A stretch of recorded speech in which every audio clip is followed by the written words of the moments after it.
के वातावरण का इतना बड़ा सम्मेलन बुलाया है। मैं संपूर्ण कमेटी को मेरी तरफ से बहुत बहुत बधाई देता हूं, धन्यवाद ज्ञापित करता हूं कि आपने इस देश को एकजुट रखने के लिए, फरोदी को एकजुट रखने के लिए आपने जो मुहिम चलाई है उसका मैं बहुत बहुत आपको धन्यवाद ज्ञापित करता हूं। अगर यहाँ मीडिया के मेरे बंधु है और जिन लोगों ने तय कर रखा है कि हिंदुस्तान को तोड़ के दम लेंगे, तो अपनी आंखें खोल के देख लें और यहां आकर के समाज के ये 36 कौम के लोग, सभी धर्मों के लोग बैठे हैं, ये आके देख ले। आपने अभी तो एक मस्जिद तोड़ी है, यहाँ 90% हिंदू उस मस्जिद तोड़ने के खिलाफ खड़े हैं। आंखें खोल के सरकार देख ले। किसी भी कीमत पर, कोई भी कीमत पर कितनी कीमत चुकानी पड़े, ये तो सबको ही पता है कि वर्तमान सरकार जो काम कर रही है, आपने बोला नहीं और ईडी, इनकम टैक्स और कोई भी सरकार का बड़ा महकमा आपके खिलाफ आके खड़ा हो जाता है। पर फरोदी के अंदर ये भारत सरकार हो या चाहे राजस्थान सरकार, कान खोल के सुन ले। अगर किसी भी मुस्लिम भाई पे अंगुली उठाई, हिंदू भाई सबसे पहले वो अंगुली तोड़ने के लिए सबसे आगे होगा और ये करण सिंह उच्चाड़ा उसको सबसे पहले नेतृत्व करने के लिए आएगा। जिस तरीके से इन्होंने ठेका ले रखा है कि सिर्फ राज करने के लिए इनके पक्ष में आ गई है कि हिंदू मुसलमान को भिड़ाओ और राज करो। तो मैं आपको इस मंच के माध्यम से फरोदी की जनता से ये निवेदन करना चाहता हूं, ये बताना चाहता हूं, आपके माध्यम से भारत की सरकार और राजस्थान की सरकार को, और स्पेशली जिसने बोर्डिंग क्लीन का ठेका लिया है, उनको बताना चाहता हूं कि ठेकेदारों कान खोल के सुन लो। ये भारत जब आजाद हुआ था तो केवल हिंदुओं ने ठेका नहीं लिया था, 36 कौम के लोग और सभी धर्मों के लोगों ने ठेका लिया था।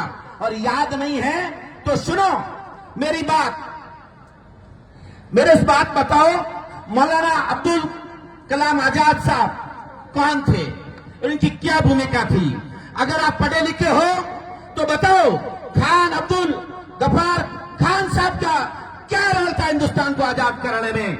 अगर आपको और भी अकल नहीं है, हकीम अजमल खान साहब कौन थे जिन्होंने हिंदुस्तान को आजाद कराने में ले क्या काम किया था? आपको अगर इतना पता नहीं हो तो डॉक्टर मुख्तार अहमद अंसारी साहब, उनका क्या रोल था?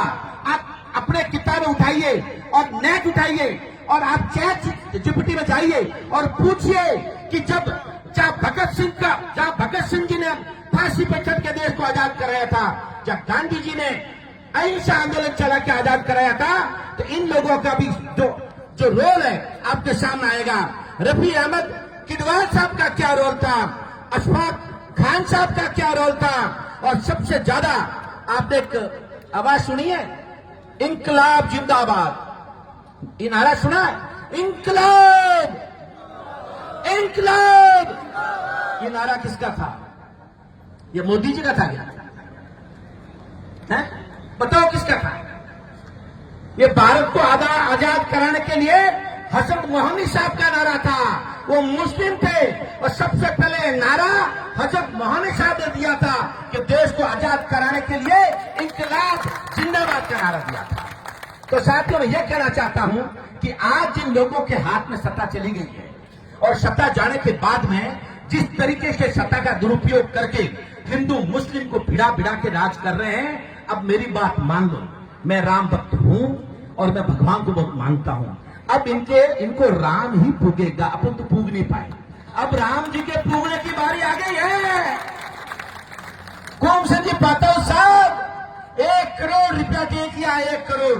मैं तो 1 करोड़ तो नहीं दिया, थोड़ा घना दिया। मैं तो कहो कि लुच्चा लपूंगा रे हाथ में पैसा दे रहा है, ए ठोक जाई, ए हाथ ठोक जा, देख लो मारा हूं। और थोने जान हरानी वाला खाया कौन है? आरएसएस रा लोग। और चंपत राज कौन है? 45 साल आरएसएस में है।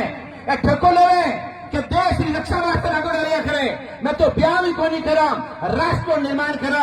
अरे आराम करो था तो भगवान ने नहीं छोड़ो, तो फिर मैंने कहीं छोड़ो ला, जनता ने कहीं छोड़ो ला। बताओ हमारी बात, भगवान राम रा पैसा खाएगा? है? अंदाज लगाओ। और तूने कहा एक दिन में कितनी बार चोरी हुई? व्यक्ति कितनी बार होती? बताओ कितनी बार की? एक दिन में कोई आदमी धाप चोरी करे तो कितनी बार कर सके? बताओ कितनी बार करे?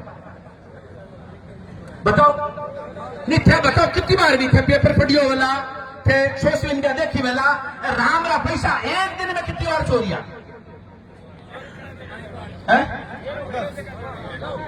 48 बार चोरी वाला भरोसे रहे वाला अपन उठा ले जाला आरामखोर जागरूक रहना पड़ेगा। एक दिन में 48 बार पैसा चोरिया है। और 2021 में गुलाब सिंह नाम रो एक केस रो और इस्तीफा जोपरो कहते चोरी हो रही है। और संपत राज ने और मिश्रा जी ने इस्तीफा देने दियो कि भाई साहब हमारा घर में चोरी हो रही है। वो केशियर वो क्यों एक दिन में 48 बार चोरी हो रही है? 2021 में आज कहिए 2026 पुणे हमारा कांग्रेस नेता थे केवल 20 एमपी जाता रहे 20 48 एमएलए जीतो जावे इनास्ते है रुपया राम रे उठारा चोर वडा रुपया यो ना चोर ने तेजे थपावे है छने अपन छोड़ जा रहे सारा रुपया वे है। और दोस्त की मत है आज कैसे रो पैसा गिनने मारोगे? हे भारत सरकार हुला कान खोलन असली चंपत राज भी नहीं है। चंपत राज भी अभी तक अरेस्ट नहीं लिया है। रुपया तो भाई साहब प्रधानमंत्री जी आपने चंपत राज को बनाया था, आप क्यों नहीं बोल रहे हो? जब वहां पर आप तो शादीशुदा भी नहीं हो, जब आप गए मंदिर में वहां प्राण प्रतिष्ठा में तो बिना बीनने लगे अपना उनका तो है ठोको ठोरो। और हमें रुपया चोरी में एरिया है क्या बोल नहीं दिया प्रधानमंत्री जी? क्यों नहीं बोल रहे हो? प्रधानमंत्री जी बोलो। और गृह मंत्री जी कहीं हाले राम जो ठोके उठा लो बताओ कहीं हाले? आज तक भाई साहब कदे राम मंदिर में गया ही कोई अपने बेटा कहते राम मंदिर नहीं जाऊं मैं आखना चाहूं कहते है टरो 2.5 साल निकल गया लाला 6 मिनट लातो ठोक ठोक गाड़ दे मामलो 2 साल लो बचियो साथियों। 2 साल बाद में प्रशासन हो ये जो तोड़ी है ना यहां थारी पास यूनिवर्सिटी बनावे तो कांग्रेस पार्टी आगे बैठी है। आपने घर बाहर निकलना पड़ेगा। और आपने और ठहरो यही मैं तो फड़ोदी रो और लो जिला पूरा रो कर्जदार चाहे मैंने लोकसभा में न नहीं जा सकी हो पर फड़ोदी और लोहाट 2 विधानसभा क्षेत्र में तो मैंने तो जितान भेजियो हो।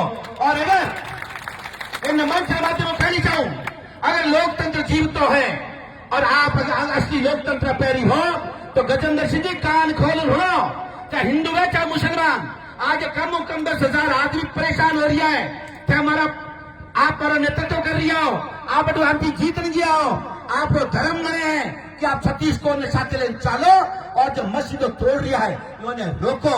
अरे तोड़ो काम मत करो जोड़ो न काम करो जोड़ो ला तो भगवान भी तोरा साथ देला नहीं तो हमें तो राम जी भी फूका तो हमें जो राम ने लूटियो है उन्हें भगाउन काम अपनो है साथियों नहीं तो कांग्रेस जिंदगी रहला इतो बड़ा सम्मेलन में। और बार मैं मंच सुन रही हो तो कि हमारा रहमतुल्लाह साहब और सब जना सलीम भाई और सब जना कह रहा था ताज मोहम्मद जी कि भाई आप सभी धर्मों और बहुत बातें आसान है। हमारी बात सुनो वो एहसान वो हिंदुत्व एहसान नहीं है वो मिनटपणा है। आप 36 कौम में आओ हो और सभी धर्मों में भेड़ा हो और मैं आज जीवता बैठा मारे जीवता जी अगर तुम्हारे साथ अत्याचार हो रही है और मैं आंसर साथ दी पाऊं तो मैं नाचोगा नाचा माने कोई एहसान नहीं करियो हमेशा चटकटी आप कोला कांग्रेस पार्टी में तो इनो भी ठुको लेन कहूं कांग्रेस पार्टी जो आज तक सभी धर्मों ने साथ लेन चाली है साथ लेन चालोला मारो तो एक ही निवेदन है कि आप आने वाला चुनाव आ रहा है डर रही है चुनाव नहीं करा रहा है कृष्णा राम जी ने हमारा चुनाव अभिषेक का चुनाव तो करा दिया पर थोड़ा चुनाव नहीं करा दिया है योनी टप हो रही है डर रही है कि पंचायत चुनाव या नहीं और मुख्यमंत्री कुर्सी ही नहीं इन वास्ते नहीं करा दिया है पर छकमरान चुनाव कराना पड़ेगा। मैं आप सबने आह्वान करूं कि कांग्रेस पार्टी जिन आदमी ने टिकट देवे आप आने वाला चुनाव में कांग्रेस पार्टी ने जिताई जो हमारे कोई राज करने मतलब नहीं है। देश और लोकतंत्र खतरे में दोस्तों और देश और लोकतंत्र में एक अंतिम बात बताना चाहूं प्रो इन्हें भारत में मायने कोई आदमी नहीं बचियो है जो यूं राक्षसों मुकाबलो कर सके। एकमात्र आदमी बचियो है, उनका नाम है राहुल गांधी और हमेशा नीतियों। आप अगर राहुल गांधी घर पकड़ लियो तो मारो देश बर्बाद हो जाला। और अब आप फर्ज बने हैं आने वाला चुनाव में किन्ने टिकट दें, करण सिंह ने टिकट नहीं मिले और मैं नीचता करूं, आप करण सिंह ने धक्को मारा को कर दो, सिर्फ हाथ और निशान में ध्यान रख। और कांग्रेस पार्टी ने जितावला तो ही देश में लोकतंत्र बचेगा। और